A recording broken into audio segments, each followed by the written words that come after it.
Warangal sir మన సాంస్కృతిక రాజధాని. కేవలం తెలంగాణకే కాదు, తెలుగుదేశానికే సాంస్కృతిక రాజధాని. సార్ ఎందువల్లనంటే తిక్కన సోమయాజి వచ్చారు ఇక్కడికి, జాయబ్ సేనాని వచ్చారు, రుద్రమదేవి పరిపాలించారు, గణపతిదేవుడు 62 సంవత్సరాలు పరిపాలించాడు. సార్ ఆ రోజుల్లో సంస్కృత సాహిత్యము, తెలుగు సాహిత్యము అవన్నీ కూడా ఉన్నత స్థాయిలో ఉన్నాయి.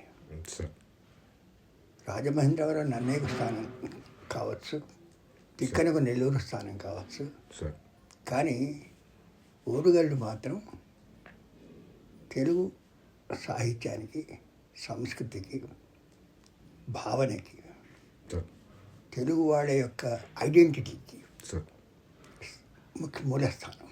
సార్ ఎందుకంటే దేశే త్రిభిరేష యాతి మహతీం ఖ్యాతిం త్రిలింగాఖ్య ఏషాం కాకతిరాజ కీర్తి విభవా కైలాసశైలాకృతా తే దేవా ప్రసరత్ ప్రసాద మధురా శ్రీశైల కాళేశ్వర ద్రాక్షారామ నివాసిన సార్ ప్రతిదినం తత్శ్రేయసే జాగ్రత్తని ప్రతాప దేశభూషణలో త్రిలింగ శిల్పానికి, త్రిలింగ సార్ భావనకి సంబంధించిన, తెలుగు వాళ్ళ యొక్క ఐక్యతకు సంబంధించిన సార్ ఒక మొదటి రచన వచ్చింది.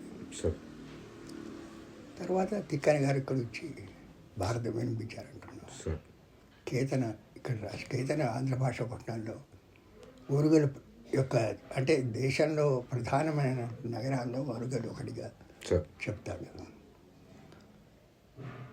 రుద్రమదేవి కాలము, గణపతి దేవుడి కాలము చాలా గొప్ప టైము.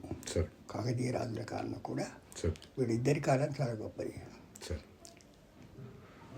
మూటుపల్లి శాసనం ఈ నౌకాయానం చేసేవాళ్ళు అవును సార్, అవును సార్. యాక్సెస్ సంబంధించిన విషయం మూటుపల్లి శాసనంలో ఉంది. సార్ ఇక ఒక స్త్రీ రాజ్యాన్ని పరిపాలించడం, సార్ అన్నేళ్ల పాటు పరిపాలించడం, ఒక కాకతీయ రాజు 60 సంవత్సరాల పైన రాజ్యాన్ని పరిపాలించడం, తెలుగుదేశం మొత్తాన్ని పరిపాలించడం అనేది చాలా అరుదైన సన్నివేశాలు చరిత్రలో ఇంకెక్కడ లేవు.